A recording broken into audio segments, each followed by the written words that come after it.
These are universal keys for Autel's KM100 or the IM508 or something like that, 608 as well.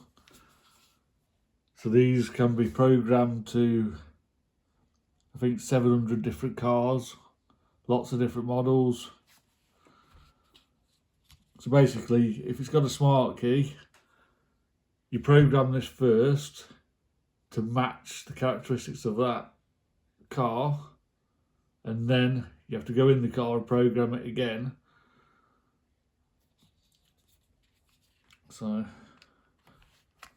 anyway, you take that off, and that's where your key goes. Obviously that key's for emergency for getting in if you're locked out and that. It's got a screw thread, so you can put the blade in.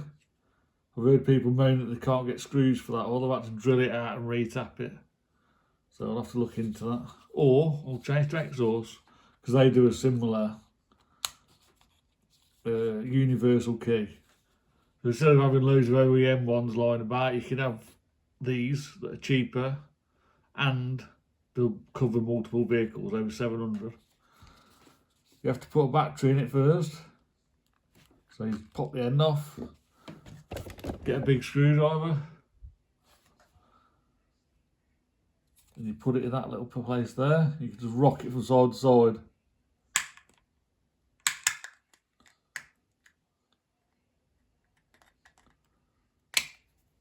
Like that.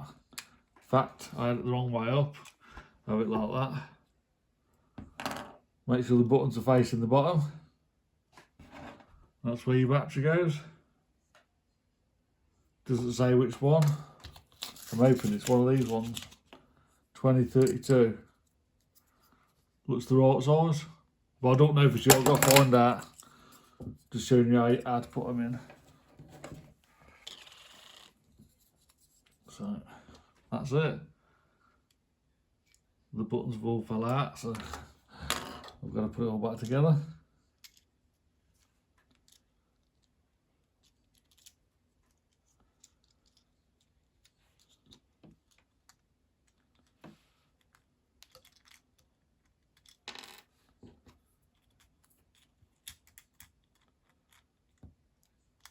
Obviously the aim is to do it without doing that, but it ain't hard to put back together.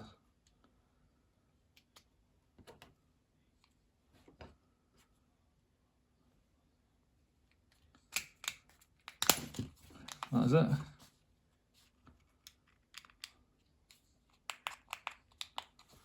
So that's it. Good. I haven't actually programmed one yet, so but you program it to the transponder you need.